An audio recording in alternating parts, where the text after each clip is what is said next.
Hey friend, Levi here, and I was just about to make a decision that I might have regretted.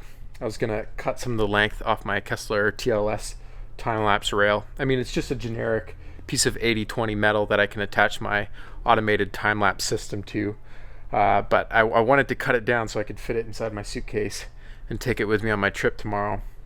But I'm just realizing that I'm gonna have to cut off more than I thought, so I might not do it. But I was considering cutting this, but I'm not going to. Okay. So it's been an interesting fall so far. It's been slow feeling a little bit. There hasn't been tons of like events that have been happening. I mean, we went on that surf trip, and just earlier this week I released the rope swing video. If you haven't seen that, you can check it out. But the fall has been, I don't know, I've been trying to implement some routines so I can tackle the editing of the series, because I'm about to really dive into that across the next couple months to get it ready for the spring when we're going to be releasing episodes. And I don't know, I'm trying to figure out like what feels interesting about this fall. It's been challenging to get lots of traction forward. It doesn't feel like I'm accomplishing my biggest goals right now, and that's frustrating.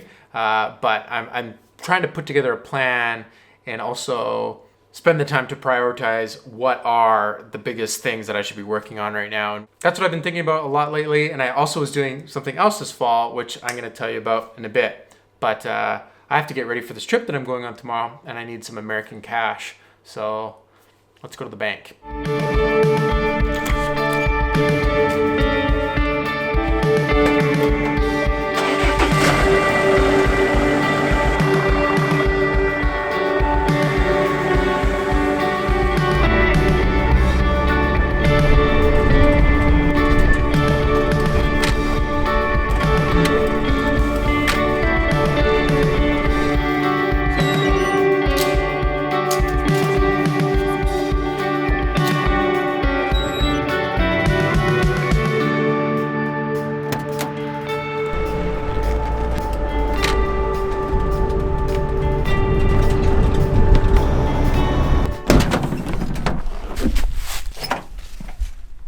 I'm not gonna lie, the transition into fall isn't really my favorite transition, especially here in the southern portion of BC. We just get so much rain in the fall, but I am excited to see snow on the mountains.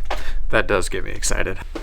Okay, so one thing I wanted to talk about, which I haven't really had the opportunity to address or know how to sort of even know where to bring you in on it, but it's about Untethered, and I have some really exciting news about how this is all unfolded. So if you're just starting to follow along some of the videos that I've been putting out, you might not be aware, but I actually started doing this Leftcoast Life show or vlog, essentially, to give a behind-the-scenes look into my summer where I was gonna try make a film. So here we are about a year and a half later, and so I've got some updates about Untethered. When I was working on the film, I really wanted to create something, first and foremost, that proved to myself that this craving to tell stories was legitimate, that I could see a story that I cared about and I could craft that into an end thing that I could then share. That was my craving. And I'd done all these smaller projects, but I hadn't done like a project that I was really proud of yet. And so first and foremost, my goal was, let's make something that I'm just gonna emphatically say that this is something I'm proud of. And so that was the biggest goal. And then underneath that was these other goals of like, I want to launch my production company and be really proud of the steps of going into this full time. And I want to make other people aware that I can make videos for them and that I can do these story projects. And I thought the best way of doing this, also knowing that I was a one-man team kind of wrapping up and doing all the marketing and distribution for this project, I figured the best way to meet all these goals was to release the film entirely for free. And I'm so proud of myself that that's what we did. We got this film created, we got it out into the world, and that was just the coolest thing ever for me to be able to just tell this story and have anybody who wants to watch it see it. And so that was kind of like phase one. And I made a whole video actually around the time that I was releasing it called Why I'm Giving This Film Away for Free. And I talked about some of the traditional methods of getting distribution and going to film fests. And one of the really cool things that happened is by me putting the film out there for free, some of those traditional methods that are kind of interesting still, started coming to me. So I started getting messages from film fests saying, hey, can you submit to our film festival? And another part about all this is taking the film to broadcast, actually getting it played on national television. That is crazy. That would be such a crazy opportunity to not only have the film like seen by X amount of people that wanted to watch it online, but also get it onto broadcast. I initially thought I was shooting myself in the foot by putting it up for free, that this whole broadcast thing wouldn't necessarily end up working out. But sure enough, about a year later, and I've gone through the process of actually being reached out to by a distribution company. Yeah, let me try to explain some of this. So there can be a filmmaker and a production company which creates a visual film, a visual, of course it's visual. Then there's a distribution company which works with the production company to get that finished film into these different avenues where it can go, like video on demand platforms and broadcast. And then there's the actual broadcasters and media agencies themselves which want content to be able to be played.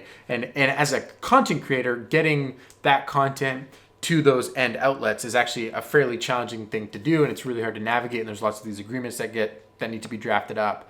So having a distributor is actually extremely helpful. And usually some of the film festival process is trying to get a distributor. And sometimes you even have to pay to get their services. And there's kind of all this stuff. But I was approached by a distributor in the spring. And I was kind of skeptical about the whole process at first. I wasn't really open to it. But through speaking with them, I began to realize that the film can actually move into a second phase, where I really do feel the film has done its run online as far as being able to be seen by a majority of people. And now there's an opportunity for it to move into phase two, where it can go to broadcast and be seen by a whole other group of people that might not have ran into it online, which is actually really rad. And one thing I didn't understand is this is the way that actually quite a few films that I've really appreciated in the past have worked, except they've done like much shorter online windows where they'll do like 24 hours of free screening. So I did like 6+ months of free screening, and I'm really proud of that. I wouldn't have done it any other way. But now we're taking Untethered to broadcast, which is crazy. What that means is the free versions that are online can no longer be free for now. And I know that's kind of unfortunate in a way, because people that want to, if you've told a friend about it or if you want to go find it again yourself, you might go, hey, wait a second, like it was there a minute ago, now it's not there. What happened? So that's kind of just the process that goes along. If you're going to have something on broadcast and some of the arrangements that get made, that's just one of the flexible things that I've got to be able to work with as a creator. But you can still purchase Untethered, and so I'll throw that link here. If you would like to purchase a copy of Untethered, those funds go directly towards me and my next projects, and so I would really, really appreciate that. But that's where you can find Untethered for now. But this is crazy, and I don't know what I'm doing. I'm young, and this is a transitioning point in the industry as we know it. The amount of change that has happened in the way that content gets paid for and made and how much money is available has been just changing so dramatically, and there's so many new opportunities, and it can just feel, yeah, there's just a lot of ways that things can be done now, and that wasn't necessarily the case before. In the previous generation, when they're giving advice for the new generation, they're giving advice that worked for them in the previous way that things worked on the marketplace. But now things are changing and the rules are changing, which is fantastic, which is why someone like myself can create and release a film entirely for free and get it to people, which is so cool. But now I'm just trying to figure out the future. How do I release my future content? How does that all go? I don't know. But that's my thoughts on that. Yeah, Untethered's going to broadcast. So cool, right? Check this out. I've actually got 2 passports. How crazy is that? 2 passports. I don't know how obvious I've made it previously, but not that it's terribly important to make obvious, but I'm a dual citizen and I have now a Canadian and an American passport. Previously, I just traveled with my Canadian one because I had never applied for an American one before. But then it was just more of a challenge when I'm doing work projects in the States because you need to prove that you're an American citizen. So I was like taking along extra documents, and it just really wasn't the proper way to be doing it. So now I got an American passport. So now if I lose a passport, I'll have to lose both of them. But come on, why would I ever lose a passport? So yeah, just packing the rest of my stuff here, and then we're gonna be off for a really early start tomorrow. Really looking forward to it. I'm excited to go to Austin, Texas. Never been there before, and I'll tell you more about the conference tomorrow.